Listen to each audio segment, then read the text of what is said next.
Dear students, మన రెండు తెలుగు రాష్ట్రాల్లో అంటే తెలంగాణ స్టేట్లో, ఆంధ్రప్రదేశ్లో వివిధ కాంపిటేటివ్ ఎగ్జామ్స్ ప్రిపేర్ అవుతున్న విద్యార్థి మిత్రులందరికీ అన్ని రకాలుగా ఉపయోగపడే విధంగా పాఠాన్ని పాఠంగానే కాకుండా ఒక సినిమా స్టోరీగా ఎక్స్ప్లెయిన్ చేస్తూ భారతదేశ చరిత్ర అంటే సమగ్ర భారతదేశ చరిత్ర, తెలంగాణ ఉద్యమం, రాష్ట్ర అవతరణ, అదేవిధంగా ఆంధ్రప్రదేశ్ చరిత్ర, తెలంగాణ ప్రాచీన చరిత్ర, ఈ 4కు సంబంధించినటువంటి సబ్జెక్టులని ఉపేంద్ర హిస్టరీ అకాడమీ మీకు అద్భుతంగా అందిస్తుంది. ఇప్పటికే మన రెండు తెలుగు రాష్ట్రాల్లో వివిధ పోటీ పరీక్షలకు ప్రిపేర్ అవుతున్న విద్యార్థి మిత్రులు మన ఉపేంద్ర హిస్టరీ అకాడమీ యాప్ క్లాసుల్ని అద్భుతంగా వినియోగించుకుంటున్నారు. రేపటి వారి బంగారు భవిష్యత్తుకి నాంది పలుకుతున్నారు.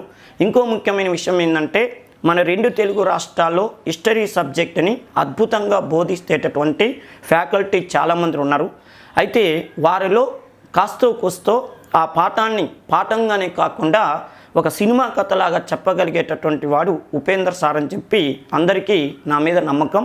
ఈ నమ్మకాన్ని 100% రుజువు చేస్తూ మన ఉపేంద్ర హిస్టరీ అకాడమీ యాప్ ద్వారా మీకు తెలంగాణ చరిత్ర, తెలంగాణ ఉద్యమం, ఇండియన్ హిస్టరీ, ఆంధ్రప్రదేశ్ చరిత్రకు సంబంధించినటువంటి అన్ని క్లాసులని కూడా అందించడం జరిగింది. ఈ అంశాలని అంటే ఈ పాఠాలని పాఠాలుగానే కాకుండా ఆ పాఠానికి సంబంధించినటువంటి ప్రీవియస్ పేపర్లతో పాటు సివిల్ సర్వీస్కి సంబంధించిన పేపర్లని తెలుగు మాధ్యమంలో కూడా మీకు అందించడం జరుగుతుంది. ఎందుకంటే సివిల్స్లో అడిగే ప్రశ్నలు కూడా కొన్ని మన రాష్ట్రాల పోటీ పరీక్షలు అడగటానికి అవకాశం ఉంటుంది. కాబట్టి మీరు వాటిని యూజ్ చేసుకునేటట్టుగా మన ఉపేంద్ర హిస్టరీ అకాడమీ అందిస్తుంది. సాధ్యమైనంత వరకు మనం ఉపేంద్ర హిస్టరీ అకాడమీ యాప్ క్లాసును వినియోగించుకోవాలని చెప్పి నేను కోరుకుంటున్నా.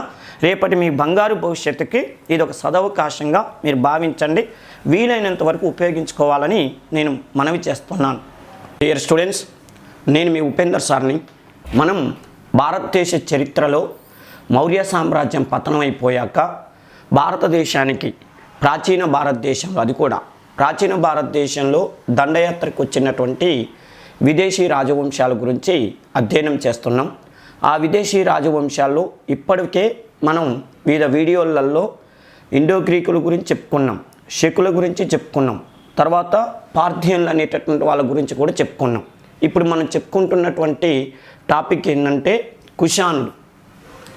ఈ కుషానులు భారతదేశానికి ఎప్పుడు వచ్చారు, వారిని ఎవరు తీసుకొచ్చారు, రెండో విషయం ఏంటంటే భారతదేశంలో కుషానుల యొక్క ప్రస్థానం ఏంటి, ఆ వంశంలో గొప్పవాడైనటువంటి కనిష్కుడు భారతదేశంలో నిర్వహించినటువంటి ఆ సమావేశాలు ఏంది, అదేవిధంగా కనిష్కుడు భారతదేశంలో ఎవరెవరిని ఆస్థాన పండితులుగా పెట్టుకున్నారు, ఇదంతా కూడా మనం ఇప్పుడు అధ్యయనం చేద్దాం.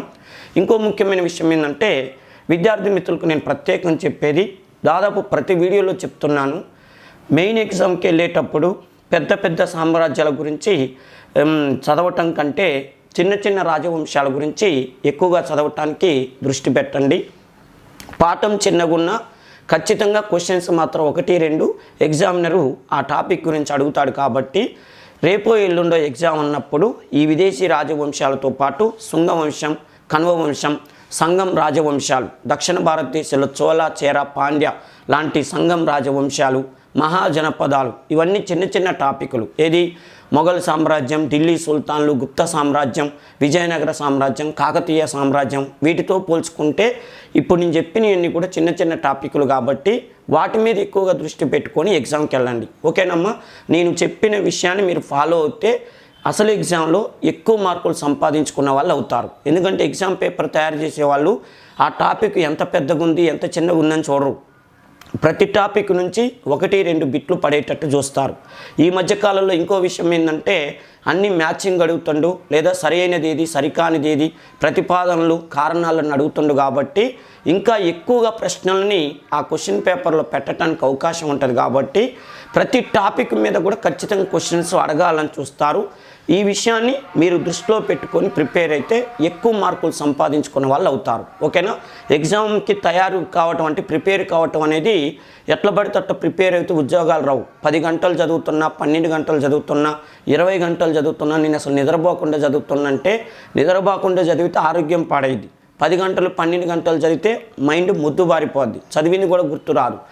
స్మార్ట్గా చదవాలి, ఏమేమి ఎగ్జామ్లో అడగటానికి అవకాశం ఉంటుందో వాటి మీద దృష్టి పెట్టి చదవాలి. ఓకే కదా? నా ఫ్రెండ్ 20 గంటలు చదువుతుందని నేను చదివితేట మనకు ఆరోగ్యం కూడా సహకరించాలి కదా, అదొకటి దృష్టిలో పెట్టుకోవాలి. ఇప్పుడు అర్థమైంది కదా? ఎగ్జామ్కి వెళ్ళేటప్పుడు చిన్న చిన్న రాజవంశాల్లో కుషాను రాజవంశం కూడా చదవండి. కుషాను రాజవంశం చాలా పెద్దగానే ఉంటుంది కదా సార్ అంటే, మౌర్యులు ఈ పెద్ద పెద్ద రాజవంశాలతో పోల్చుకుంటే చిన్న టాపిక్కే. ఓకేనా? బాగా గుర్తుపెట్టుకున్నామ్మా. ఇక చూడండి, కుషాన్ల చరిత్ర. అసలు కుషాన్లు అనేటటువంటి వాళ్ళు మన భారతదేశానికి ఎప్పుడు వచ్చారు ఏందనే విషయం చెప్పాలంటే ఒక స్టోరీ చెప్తాను. ఏంటి ఆ స్టోరీ? ఇంకో విషయం, ఫస్ట్ స్టోరీ చెప్తా, తర్వాత ఇవి చదువుకుంటూ పోతుంటే మీరు నోట్స్ రాసుకోవటానికి వీలవుతుంది. నేను ఫస్ట్ నుంచి ఇదే విధానాన్ని ఫాలో అవుతున్నా, దయచేసి అర్థం చేసుకోండి. ఓకే? నీ స్టోరీ మైండ్లో సెట్ అయ్యింది, అది నోట్స్ రాసుకోవటానికి ఉపయోగపడుతుంది. ఓకేనా? ఇంకోటి కూడా చూడండి, ఇక్కడ స్లైడ్స్లో ఉన్నటువంటి బిట్లన్నీ మీరు ప్రిపేర్ అవుతున్నటువంటి బుక్స్లలో ఉన్నాయా లేవో చూడండి.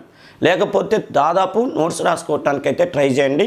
మంచి అవకాశం ఉపయోగించుకోండి. ఇంకా చూడండి, భారతదేశానికి అసలు కుషాన్లు అనేటటువంటి వాళ్ళు ఎందుకు వచ్చారు అని చూస్తే, ఇది భారతదేశంలో కుషాను సామ్రాజ్యం అంటే వచ్చాక వాళ్ళు ఏర్పాటు చేసుకున్న సామ్రాజ్యం.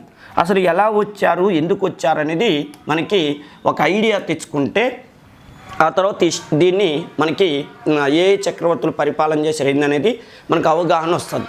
ఓకేనా? విషయం ఏంటంటే, చైనా, భారతదేశానికి పైన ఉన్నటువంటి చైనా ప్రాంతంలో చాలా పెద్ద దేశం కదా, చైనా ఏనుగంత ఉంటుంది కదా. ఆ ఏనుగంత ఉన్నటువంటి చైనా దేశం మీదకి బర్బర్లు అనేవాళ్ళు దండయాత్రకి వెళ్ళే వాళ్ళని నేను ఇండో గ్రీకులు అనే పాఠం చెప్పేటప్పుడు కూడా మీకు చెప్పాను.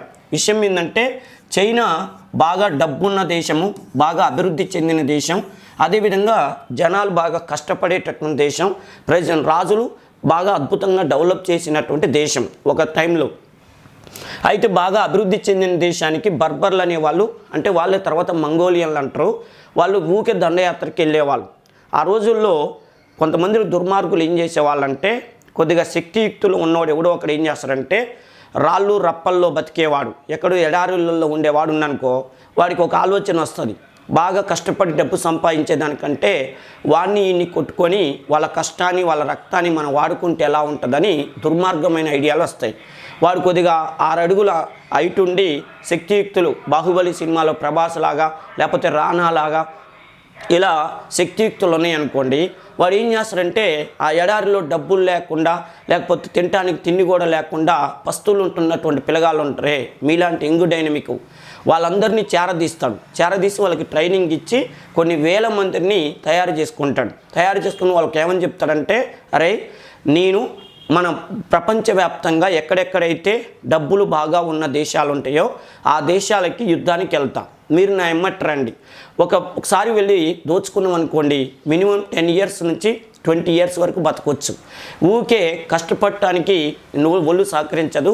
అదే ఒకసారి దండయాత్ర చేసి వస్తే అద్భుతంగా ఎంజాయ్ చేయొచ్చురా అంటే, ఆ దుర్మార్గులు ఏం చేసేవాళ్ళు, అన్న ఇచ్చిన సలహా బాగుందనేవాళ్ళు. ఎందుకంటే కష్టపడండిరా అంటే ఇబ్బంది అయింది, కానీ దోచుకుని వద్దామంటే ఎవరికైనా ఇదే నచ్చుద్ది కాబట్టి సరే అని చెప్పి వాళ్ళంతా టీం తయారయ్యేవాళ్ళు.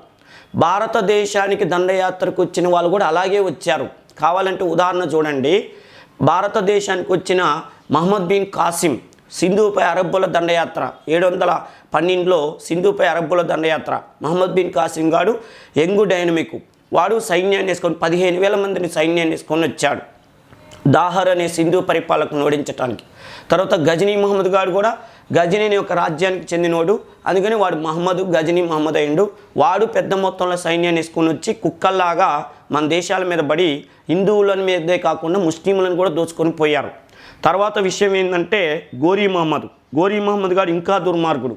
వాడు మత పిచ్చితో వచ్చి సున్నీ మతం వాడు అయినందువల్ల పాపం షియా మతానికి చెందిన ముస్లింలను కూడా చికాకు పెట్టిపోయాడు.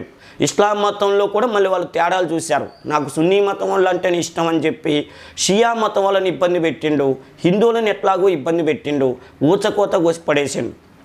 భారతదేశంలో మీకు ఆ గజనీ మహమ్మద్, గోరీ మహమ్మద్ బాగా తెలుసు. అంతకంటే ముందు చూడండి, ఢిల్లీ సుల్తాన్ని పరిపాలన చేసేటప్పుడు చెంగిస్ ఖాన్ అనేటటువంటి వాడు ఇండియాకి రావాలని ట్రై చేసిండు. వాడు కూడా అలాగే సమూహం వేసుకొని వచ్చాడు. తైమూర్ అనేవాడు 1398లో వచ్చాడు. వాడు కూడా పెద్ద మొత్తంలో సైన్యాన్ని వేసుకొని వచ్చాడు. భారతదేశానికి మంగోలియన్ అనేవాళ్ళు ఢిల్లీ సుల్తానకాల్లో విపరీతంగా వచ్చారు. ఆ మంగోలియన్లే వాళ్ళకి టీం లీడర్ను పెట్టుకొని వాళ్ళందరూ వచ్చేవాళ్ళు, దోచుకొని పోయేవాళ్ళు. అంటే ఇప్పుడు మీకు అర్థమైంది కదా, భారతదేశానికి ఎన్నిసార్లు దండయాత్రలకు వచ్చారంటే మనం భారతదేశ సిలబస్ చదువుకుంటున్నాం కాబట్టి ఇండియా పైన దండయాత్రలు ఎవరెవరు చేశారని చదువుకుంటున్నాం. కానీ ప్రపంచవ్యాప్తంగా చాలా దేశాలపైకి చాలామంది దుర్మార్గులు దండయాత్రలకు వెళ్ళి దోచుకొని పోయారు. అర్థమైనా? అలాంటి ఇప్పుడు మీరు ఆ సినిమా చూస్తుంటారు, మగధీర సినిమాలో శ్రీహరి క్యారెక్టర్ షేర్ ఖాన్ ఇది ఉంటుందిగా, ఆయన వాడు మన రామ్ చరణ్ తేజకి శత్రువు అయినటువంటి కాజల్ అగర్వాల్ని పొందాలని ట్రై చేసేవాడు ఉంటాడుగా విలన్, వాడుకి సపోర్ట్ ఇచ్చి ఇండియాని దోసుకోవటానికి వస్తున్నా, నువ్వు నాకు సపోర్ట్ అంటేనేగా వస్తే రామ్ చరణ్ తేజకి వ్యతిరేకంగా వాడు రామ్ చరణ్ తేజ శత్రువుకి సపోర్ట్ ఇవ్వబట్టే ఆడ కాలభైరవ గొడవ. అవునా కాదా? అట్లా భారతదేశంలో చాలా మంది వచ్చి దోచుకున్నారు, దాచుకొని పోయారు, అసలు చిల్లాకొల్లం చేసి పడేశారు. అందమైన అమ్మాయిల్ని ఎత్తుకొని పోయేవాళ్ళు, అందమైన విగ్రహాలని పగలగొట్టేవాళ్ళు, దేవాలయాలని దోచుకున్నారు. అంటే ఇక మీరు చాలా సినిమాల్లో చూశారు, బాహుబలిలో చూశారు, మగధీరాలో చూశారు, చాలా సినిమాలలో విదేశీయులు వచ్చి భారతదేశాన్ని దోచుకొని పోవటం అనేది ఒక తతంగం అనమాట ఆ రోజుల్లో. అర్థమైందిగా? ఇప్పుడు ఎప్పుడన్నా సందర్భం వచ్చినప్పుడు భారతదేశానికి గజనీ మహమ్మద్ వచ్చింది, గోరీ మహమ్మద్ వచ్చిందంటే సారు గత వీడియోలో చెప్పిండ్రా, ఆ రోజుల్లో టీంని అందరిని వేసుకొని వచ్చేవాళ్ళంట, అది ఫస్ట్లోనే సార్ చెప్పిందని ఐడియా రావాలి మీకు. అర్థమైనా? దోచుకొని పోవటం, మళ్ళీ వచ్చి మళ్ళీ తర్వాత 20 సంవత్సరాల తర్వాత మళ్ళీ రావటం, అరాచకాలు చేయటం అనమాట. కొంతమందిలో ఇక్కడ రాజ్యాలు స్థాపించారు. ఉదాహరణకి గోరీ మహమ్మద్ ఇక అసలు ఇండియాని ఆక్రమించుకుంటే బాగుంటుందని చెప్పి కుతుబుద్దీన్ ఐబక్ను పెట్టి ఢిల్లీ సుల్తాన్ రాజ్యాన్ని స్థాపించాడు. అర్థమైంది కదా? ఇప్పుడు చూడండి, బర్బర్లు అనేవాళ్ళు చైనా మీదకి దండయాత్రకి వెళ్ళే వాళ్ళని నేను ఇండో గ్రీకుల పాటల్లో కూడా చెప్పాను. అయితే బర్బర్ల దాడి వాళ్ళని ఎదుర్కోవటానికి చైనా చక్రవర్తి అయిన షియో వాంగుటి, షియో వాంగుటి అనేటటువంటి వాడు పెద్ద చైనా గోడ కట్టిందని చెప్పినాం. దాన్ని చైనా మహాకుడ్యం అనే పేరుతో పిలుస్తారని చెప్పినాం. దాంతో వీళ్ళు ఆ గోడ ఎక్కడానికి ఇబ్బంది పడి అక్కడ ఏవో ఇండో గ్రీకులు అనేటటువంటి వాళ్ళపైకి ఇక్కడ బ్యాక్ట్రియా అనే ప్రాంతం ఉంటే ఆ బ్యాక్ట్రియా అనే ప్రాంతం మీదకి పోయి ఇండో గ్రీకులను దోచుకుంటారు ఈ బర్బర్లు. అప్పుడు ఇండో గ్రీకులు ఏం చేశారు, మన ఇండియాకు వచ్చారు.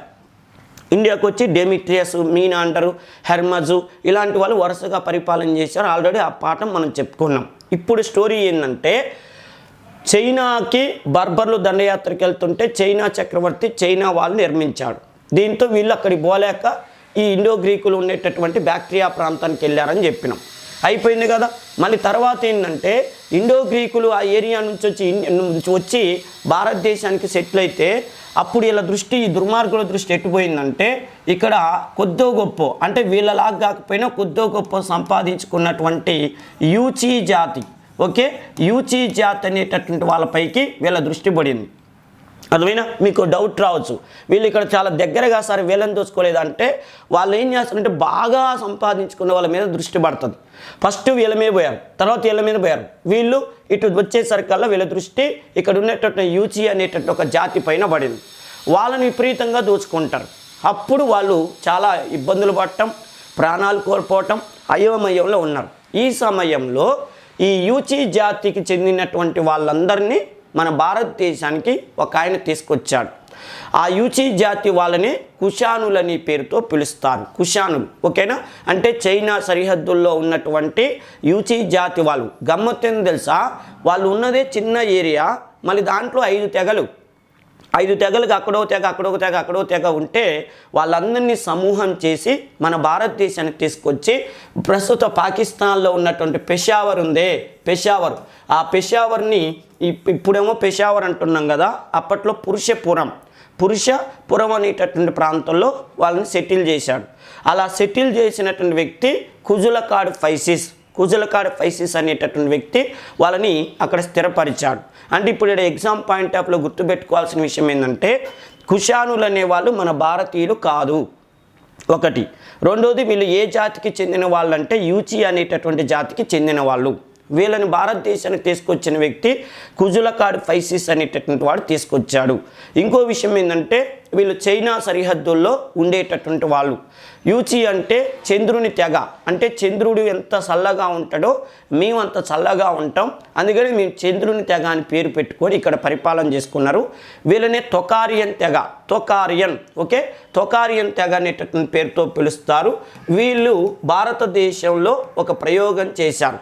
ఏం ప్రయోగం అంటే బౌద్ధ మతాన్ని ఎంత స్థాయిలో అభివృద్ధి చేయాలో అంత స్థాయిలో అభివృద్ధి చేశారు. ఒక ముఖ్యమైన విషయం ఏంటంటే విదేశీ చక్రవర్తుల్లో ఈ కుషానుల కంటే ముందు బౌద్ధ మతాన్ని బాగా ఆదరించినటువంటి వాళ్ళు ఇండో గ్రీకుల్లో మీనాండర్ అనే వ్యక్తి బౌద్ధ మతాన్ని స్వీకరించిన మొట్టమొదటి చక్రవర్తిగా మనం గత పార్ట్లో చెప్పుకున్నాం.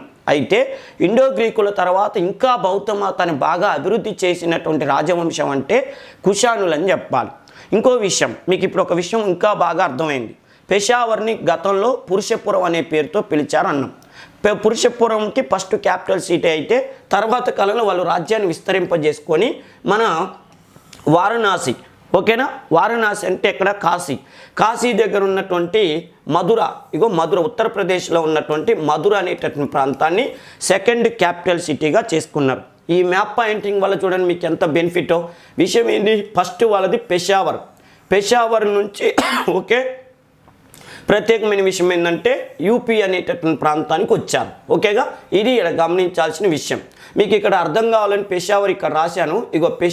పురుషపురం అనేది ఇది, ఓకే, అంటే ఇప్పుడు ప్రస్తుత పాకిస్తాన్లో ఉన్నటువంటి ఏరియా, ఓకేనా, ఇక్కడ బడుతుంది చూడండి, పెషావర్, ఓకే, పెషావర్ అనేటటువంటిది. దీన్ని అప్పుడు పురుషపురం అనే పేరుతో పిలిచేవారు. అక్కడి నుంచి ఇక్కడ వరకు వాళ్ళు క్యాపిటల్ సిటీని తర్వాత కాలంలో మార్చుకోవటం జరిగింది. ఏదేమైనా first capital city second capital సిటీగా దీన్ని చెప్తారు. మరి ఈ రాజవంశాల్లోకి సంబంధించి ఈరోజు ఇంత స్టోరీ మనం చెప్పుకుంటున్నామంటే వీళ్ళ మీద ఎవరైనా పరిశోధనలు చేశారా అనేది ఇప్పుడు మనం అధ్యయనం చేద్దాం. ఏ గ్రంథాల ద్వారా వీళ్ళ చరిత్రను మనం ఈరోజు చెప్పుకుంటున్నాం అనేది కూడా చూద్దాం. చూడండి, కుషానుల చరిత్ర. కుషానులకు మరో పేరే తొకారియన్లు. ఇక చూడండి, తొకారియన్, ఓకే, కుషాను రాజులను భగవత్ పుత్రులు అనే పేరుతో పిలిచేవారు. ఎందుకు భగవత్ పుత్రులు అని పిలుస్తారు, లేదా వీళ్ళని దేవపుత్రులు, ఓకే, దేవపుత్ర అని పిలిచే వాళ్ళంటే ఇక్కడ కూడా ఒక ముఖ్యమైన విషయం చెప్పుకొని ఇప్పుడు మళ్ళీ ఆ పాఠంలోకి వెళ్దాం. దేవపుత్ర అనే బిరుదు ఎవరికి ఇస్తారంటే సాధారణంగా భగవత్ పుత్ర లేదా దేవపుత్ర అనే బిరుదులు చైనాని ఎవరైతే పరిపాలన చేస్తారో వాళ్ళని ప్రజలు దేవపుత్ర, భగవత్ పుత్ర అని పిలిచేవాళ్ళు. అయితే కుషానులు ఈ యూచి జాతిగా ఉండి చైనా పక్కలో ఉన్నప్పుడు, అంటే చైనా ప్రక్కన ఉన్నప్పుడు, వాళ్ళ సరిహద్దుల్లో ఉన్నప్పుడు ఈ యూచి జాతి వాళ్ళకు ఒక డ్రీమ్ ఉండేది, కళ. ఏంటి ఆ కళ అంటే చైనా చక్రవర్తులకి దేవపుత్ర, భగవత్ పుత్ర అనే బిరుదులు ఎలా ఉన్నాయో మనం కూడా వాళ్ళలాగా ఆ బిరుదులు పొందాలంటే ఏం చేయాలా అనుకుంటారు. అప్పుడు ఎవరో సలహా ఇచ్చారు, అన్న యూచి జాతికి చెందిన మీరు పోయి చైనాను ఆక్రమిస్తే మిమ్మల్ని కూడా, అంటే మీ చక్రవర్తిని కూడా దేవపుత్ర, భగవత్పుత్ర అనే పేరుతో పిలుస్తారు, ఏమైనా అవకాశం ఉంటే ట్రై చేయరాదని అన్నారు. అప్పుడు వీళ్ళకు ఒక ఆలోచన పడింది, ఇక జీవితంలో ఒక లక్ష్యం. ఏంటి లక్ష్యం అంటే ఖచ్చితంగా నేను చైనాను ఆక్రమించాలి. మరి చైనామో ఏనుగంత ఉంటుంది, ఈ యూచి జాతి ఉండేటటువంటి ప్రాంతమేమో అది ఎలకపిల్లంత ఉంటుంది. ఈ ఎలకపిల్ల పోయి ఏనుగు మీద పోరాటం చేయటం అంటే అందరికీ ఆశ్చర్యంగా అనిపించేది. అయినా ఈ కుషాను చక్రవర్తులు ఇన్స్టాల్మెంట్లో, ఓకే, చైనాను ఆక్రమించుకోవటానికి చాలా ప్రయత్నం చేశారు.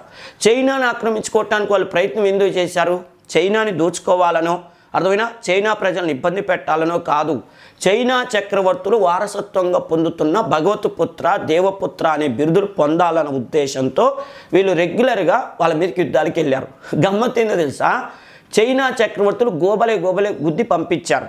ఎరా ఇంత లేరు, మీరు వచ్చి మా ప్రాంతం మీద, ఇంత ప్రాంతం మీద యుద్ధం చేస్తారా, గోబలే గుద్దుతామని చెప్తే ఊకే ప్రయత్నం చేస్తుంటే పాపం ఈ కుషాను ప్రజలే రాజు దగ్గరికి వెళ్ళి, ఏందయ్యా ఏంది ఇన్ని కష్టాలు పడుతున్నావు అంటే, ఏం లేదురా, దేవపుత్ర తర్వాత భగవత్పుత్ర అనే బిరుదులు పొందాలని ఊకే చైనా మీదకి యుద్ధానికి వెళ్తున్నా, వాడు పిచ్చి కొట్టి పంపిస్తున్నానంటే, నువ్వు పోమాకయ్యా, మేమే నిన్ను పిలుస్తాం, నేను ఆక్రమించుకోలేదు కదా అంటే, నువ్వు ఆక్రమించుకోకపోయినా పర్లే కానీ మా పరువు దీమాకయ్యా, ఊకే కుషానులు చైనా వాళ్ళ చేతిలో ఓడిపోయారంటే ఈనాడు పేపర్, సాక్షి పేపర్లో, జ్యోతి పేపర్లో పడుతుంటే మాకు బాధేస్తుందయ్యా, అందుకని మీరు పోమాకండి అని చెప్పి ప్రజల ఇంటి దగ్గరికి వెళ్ళి రోజుకోసారి పిలిచి వచ్చేవాళ్ళు. దేవపుత్ర, భగవత్పుత్ర అంటే రాజులు ఖుషి అయ్యేవాళ్ళు అనమాట.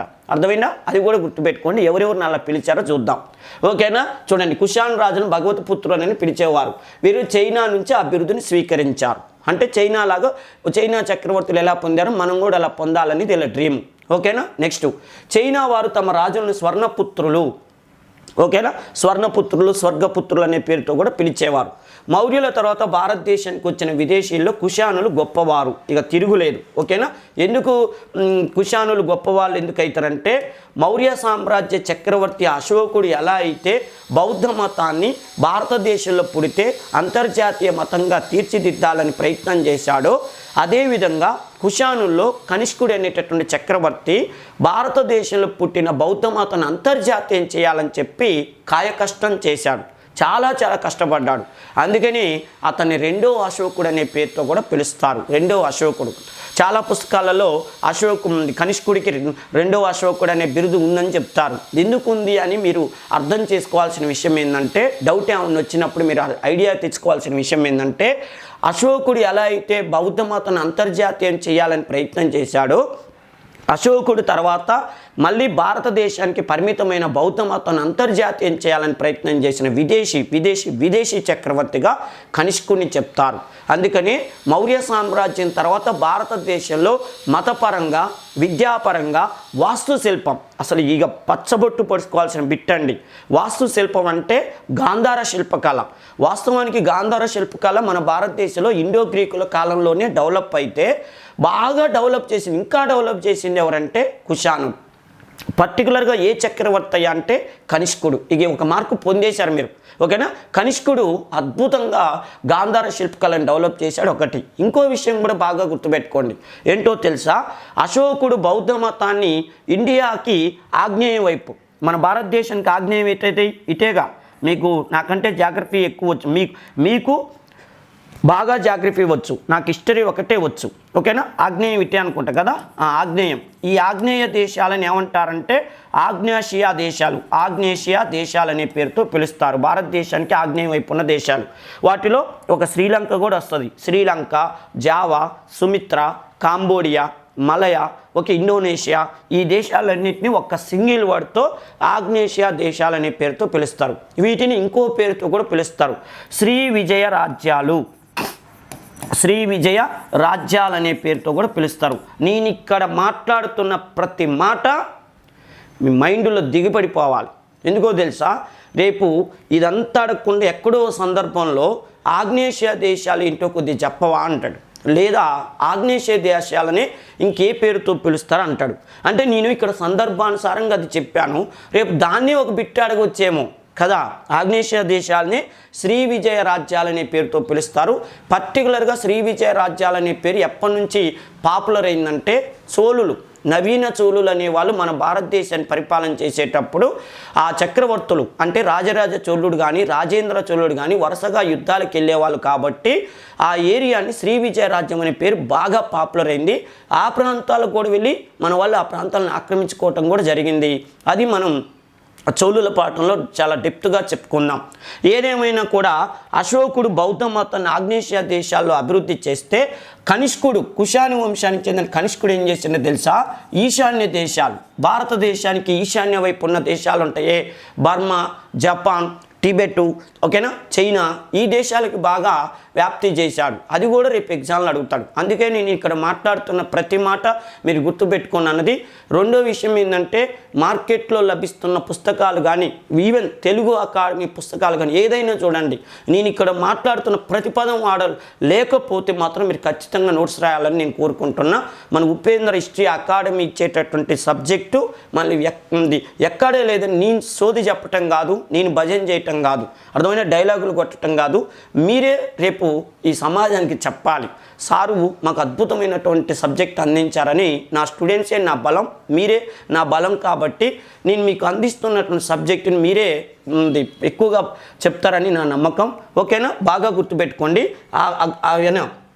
అశోకుడేమో ఆగ్నేయ దేశాలకు ఎక్కువగా ప్రచారం చేస్తే వాళ్ళేమో కనిష్కుడేమో ఈశాన్య భారతదేశంకి అవతల వైపు ఎక్కువగా బౌద్ధ మతాన్ని ప్రచారం చేశాడు. అశోకుడు ఎలా అయితే ధర్మ మహామాత్రులని ఉద్యోగులని బౌద్ధ మత ప్రచారాన్ని పంపించాడో కనిష్కుడు కూడా బౌద్ధ మత ప్రచారాన్ని పంపించాడు. అందుకని చూడు, మౌర్యుల తర్వాత భారతదేశానికి వచ్చిన విదేశీయుల్లో కుషానులు గొప్పవారు.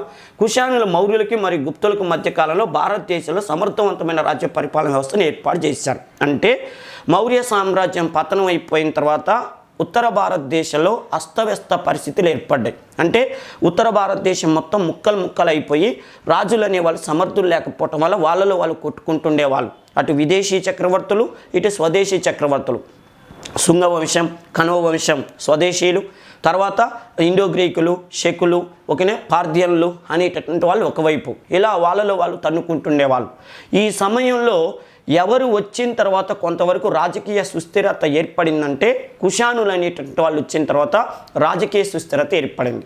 అంటే గుప్త సామ్రాజ్యం స్థాపించబడేంత వరకు భారతదేశంలో మళ్ళీ విదేశీ రాజులు ఎవరు రాకుండా, గమ్మ చూడండి, ఏ విదేశీ రాజులు గుప్త సామ్రాజ్యం స్థాపించబడేంత వరకు ఈ దేశానికి రాకుండా ఒక విదేశీ రాజులైన కుషానులే మన దేశాన్ని కాపాడారు. ఎంత అద్భుతమైన విషయం అండి. చూడండి, ఏ విదేశీ రాజులు గుప్త సామ్రాజ్యాన్ని స్థాపన జరిగేంత వరకు ఇండియాకి రాకుండా ఒక విదేశీ రాజులే మన దేశాన్ని కాపాడారు. వాయువ్య భారతదేశం నుంచి విదేశీయులు రాకుండా. మరి అంతకంటే ముందు ఇండో గ్రీకులు వీళ్ళందరూ వచ్చారు కంటే వాళ్ళ డామినేషన్ని తగ్గించిన వాళ్ళు కూడా వీళ్ళే అనమాట, కుషానులు. అందుకనే చూడు, మౌర్యుల తర్వాత భారతదేశానికి వచ్చిన వాళ్ళు నెక్స్ట్ కుషానులు మౌర్యులకి మరియు గుప్తులకి మధ్యకాలంలో భారతదేశంలో సమర్థవంతమైనటువంటి పరిపాలన అందించారు. ఓకే కదా, పరిపాలన వ్యవస్థను అందించారు, చేపట్టారన్నాం కదా. మరి ఈరోజు మనం ఈ కుషాన్ల గురించి ఇంత డెప్త్గా చెప్పుకుంటున్నాం అంటే ఎక్కడైనా ఆధారాలు లభించాయి వాళ్ళకు అంటే చూడండి, కుషానుల చరిత్రకు ప్రధానమైన ఆధారాలు తెలిపేటటువంటిది ఏంటంటే ఆ గ్రంథం పేరు హౌ హన్ షూ. ఇది చైనాకు సంబంధించినటువంటిది. అంటే చైనా చరిత్రకారుడైనటువంటి ఫానీ అనేటటువంటి వాడు పర్టికులర్గా భారతదేశంలో బౌద్ధ మతాన్ని ఆచరించిన చక్రవర్తుల గురించి పరిశోధన చేయడానికి వచ్చినప్పుడు కుషాను చక్రవర్తి అయిన కనిష్కుడి గురించి కూడా పరిశోధన చేశాడు. ఆ సమయంలో ఆయన కుషాను చక్రవర్తి అయిన కనిష్కుడితో పాటు టోటల్ కుషాను రాజవంశాన్ని కూడా ఆ గ్రంథంలో పొందుపరచడం జరిగింది. నెక్స్ట్ కలహనుడు గురించి మీకు బాగా తెలుసు. భారతదేశంలో పర్టికులర్గా మన జమ్మూ కాశ్మీర్, ఓకేనా, మన కాశ్మీర్ యొక్క చరిత్ర పర్టికులర్గా ఎవరి గ్రంథం ద్వారా తెలుస్తుందంటే కల్హనుడు రచించినటువంటి రాజతరంగిణి అనే గ్రంథం ద్వారా తెలుస్తుంది. అందుకని చూడండి, కాశ్మీరు రాజవంశాల గురించి తెలియజేసే అతి ముఖ్యమైనటువంటి గ్రంథం ఏదంటే రాజతరంగిణి అని చెప్తాం. రాజతరంగిణి రచించిన కల్హనుడికి భారతదేశంలో ఉన్న ప్రత్యేకత ఏంటంటే ఫస్ట్ హిస్టోరియన్ ఇన్ ఇండియా, భారతదేశంలో మొట్టమొదటి చరిత్రకారుడు. ఓకే, మొదటి చరిత్రకారుడిగా ఫస్ట్ చరిత్రకారుడిగా ఎవరిని చెప్తారంటే మన కల్హనుడిని చెప్తారు. ఓకేనా, కల్హనుడు రచించిన రాజతరంగిణి అసలు కాశ్మీర్లో ఎవరైనా ఒక ఇటుక పెడ్డ పెట్టినా, ఒక గోడ కట్టినా, ఒక స్తూపం కట్టినా ఖచ్చితంగా ఎవరు రికార్డు రాశారంటే కల్హనుడు రాశాడు. అశోకుడు కానీ కనిష్కుడు కానీ అసలు ఎవరైనా కూడా కాశ్మీర్ని పరిపాలన చేశారంటే ఆ పుస్తకం తెరిస్తే చాలు టోటల్ ఏ రాజులు ఏ కార్యక్రమాలు చేశారని పర్ఫెక్ట్గా రాయబడిన పుస్తకంగా కల్హనుని రాజతరంగిణి చెప్తారు. ప్రపంచ చరిత్రకారుని హెరోడోటస్ని ఎలా పిలుస్తారో మన కల్హనుని భారతదేశ చరిత్ర తొలి చరిత్రకారుడిగా చెప్తారు. ఈయన రాసిన రాజతరంగిణి ప్రకారం ఏ భాషలో రాశాడు? సంస్కృతంలో రాశాడు. ఓకేనా, సంస్కృతంలో రాజతరంగిణి రాశాడు. ఈ గ్రంథంలో ఆయన ఏ విషయాలు ప్రస్తావించాడు? మరి మీకు డౌట్ రావచ్చు, సార్ ఇప్పుడు కనిష్కుడు అనేటటువంటి వాడు పురుషపురం పెషావర్ని పరిపాలన చేశాడు, అదేవిధంగా ఉత్తర భారతదేశాన్ని ఆక్రమించాడు అన్నారు. మరి కాశ్మీర్ గురించి రాసిన పుస్తకాలలో ఏల గురించి ఎందుకుంది సార్ అంటే, రాజతరంగిణి పుస్తకంలో ఏల గురించి ఎందుకుంది, కుషానుల గురించి అంటే కనిష్క చక్రవర్తి వచ్చేంత వరకు కుషానులు ఇప్పుడు ప్రస్తుతం మన పాకిస్తాన్ ఏరియా, మన ఇండియా బార్డరు ఈ మధుర వరకే పరిపాలన చేశారు. కనిష్కుడు ఏం చేసిండు? కాశ్మీర్ని కూడా ఆక్రమించుకోండు. పర్టికులర్ కాశ్మీర్లో ఆయన పేరు మీదనే కనిష్కపురం అనే ఒక నగరాన్ని కూడా నిర్మించాడు. అందుకని నేను ఇందాకేమన్నా ఇటుక పెద్ద పెట్టినా, గోడ పెట్టినా, స్తూపం కట్టినా ఖచ్చితంగా రికార్డు రాసి పెట్టారు కాబట్టి కనిష్కపురం అనే నగరాన్ని నిర్మించాడని చెప్పి ఎన్నో విషయాలని ఈ గ్రంథంలో ప్రస్తావించాడు కల్హనుడు. చూడండి, కుషానులు గాంధార దేశానికి చెందిన తురుష్కులు. ఈయన ఏమన్నాడంటే, చాలామంది కుషానులు అనేటటువంటి వాళ్ళు చైనా సరిహద్దుల నుంచి ఇండియాకు వచ్చారంటారు. కానీ ఇది వాస్తవమా లేదా అనేది ఆధారాలు లేవు. కానీ నాకు తెలిసిన ఆధారాల ప్రకారం కుషానులు అనేటటువంటి వాళ్ళు గాంధార అంటే వాళ్ళు బయట నుంచి వచ్చిన వాళ్ళు కాదు. మన భారతదేశంలోనే మహాజనపదాల్లో ఒక జనపదం గాంధార. ఈ గాంధార జనపదానికి చెందినటువంటి తురుష్కులు అంటే వాళ్ళు ఇక్కడే సెటిల్ అయి ఉన్నటువంటి ఒక ముస్లిం జాతికి చెందిన వాళ్ళని చెప్పిండు. నెక్స్ట్, కుషానుల శరీర నిర్మాణాన్ని బట్టి వీరి జన్మస్థలం ఎక్కడని తెలుస్తుందంటే టర్కిస్తాన్. ఓకే కదా, టర్కిస్తాన్కు చెందిన తురుష్కులు గాంధార ప్రాంతంలో సెటిల్ అయ్యి తర్వాత మన భారతదేశాన్ని పరిపాలన చేశారు. అందరూ చెప్పినట్టుగా వాళ్ళు విదేశాల నుంచి ఎక్కడెక్కడో చైనా సరిహద్దుల నుంచి రాలేదండి. వాళ్ళు ఎప్పుడో వాళ్ళ పూర్వీకులు టర్కిస్తాన్లో ఉంటే ఆ తర్వాత బతుకు తెరువు కోసం మన గాంధార ప్రాంతానికి వచ్చి ఇక్కడ సెటిల్ అయ్యారు అని చెప్పి ఈయన పుస్తకంలో రాశాడు. ఇది వాస్తవం అంటే మనకి వాస్తవాలు అవాస్తవాలు ఎందుకు, మనకు బుక్కులో ఏముందో రేపు ఎగ్జామ్లు అడుగుతాడు. ఇదే గుర్తుపెట్టుకోండి. ఓకేనా, టర్కిస్తాన్ అని తురుష్కులు అని చెప్పింది కల్హనుడు. ఏ గ్రంథం అంటే రాజతరంగిణి. నెక్స్ట్ చూడండి, ఓఈ థామస్ అభిప్రాయం ప్రకారం ఓఈ థామస్ అనే వ్యక్తి ఏమన్నాడంటే, వీరిది నా దృష్టిలో వీరిది ఇరాన్ అనే ప్రాంతం. చూడు, ఇరాన్ ప్రాంతానికి చెందిన తెగ వీళ్ళు మన భారతదేశానికి ఆయన ఒక మాట చెప్పిండు. నా అభిప్రాయం ప్రకారం వాళ్ళు ఇరాన్ అంటే ఇప్పుడు మనం నా దేశాన్ని ఇరాన్ అంటున్నాం. ఇంతకుముందు ఏమనేవాళ్ళు, పర్షియా దేశం అనేవాళ్ళు. పర్షియా అంటే వీళ్ళు పర్షియా ప్రాంతం నుంచి ఇండియాకు వచ్చారన్నాం. అదేంది అలా చెప్తున్నారంటే, ఆయనే ఉన్నాడంటే గతంలో మౌర్య సామ్రాజ్యం కంటే ముందు పర్షియన్లని వాళ్ళు భారతదేశానికి దండయాత్రకు వచ్చారు. ఆ తర్వాత పర్షియన్లని గ్రీకులు ఎల్లగొట్టారు, అలెగ్జాండర్లు. ఆ తర్వాత కక్ష తీర్చుకోవటానికి మళ్ళీ ఇండియాని ఆక్రమించుకోవటానికి రెండోసారి వీళ్ళు కుషాన్లు అనే పేరు మార్చుకొని ఇండియాకు వచ్చినటువంటి పర్షియన్లు లేదా వాళ్ళని ఇప్పుడు మనం ప్రస్తుతం ఇరాన్ అనే పేరుతో పిలుస్తున్నామని చెప్పింది ఓఈ థామస్ అనేటటువంటి వ్యక్తి తన అభిప్రాయంలో వ్యక్తం చేశాడు. మరి ఇది వాస్తవం అంటే వాస్తవాల సంగతి మనకొద్దు, ఏ చరిత్రకారుడు ఏం చెప్పింది అనేది మనం గుర్తుపెట్టుకోవాలి. రేపు మ్యాచింగ్ కూడా అలాగే అడుగుతాడు. కల్హనుడి ప్రకారం తురుష్కులు, కల్హనుడు శరీర దారుఢ్యాన్ని బట్టి వాళ్ళు టర్కిస్తాన్ ప్రాంతం అన్నాడు. నెక్స్ట్, ఓఈ థామస్ అనేటువంటి వ్యక్తి ప్రకారం వీళ్ళది మ్యాచింగ్ చేయమంటాడు, ఇరాన్ ప్రాంతం వాళ్ళ అంటాడు. ఇరాన్ అని గుర్తుపెట్టుకోండి. ఓకేనా, ఇది దీనికి సంబంధించిన విషయం. దీని మీద వీళ్ళిద్దరే కాదు, కల్హనుడు వీళ్ళే కాదు, ఇంకా చాలామంది పరిశోధన చేశారు. వాటి గురించి కూడా మనం అధ్యయనం చేద్దాం. ఓకేనా.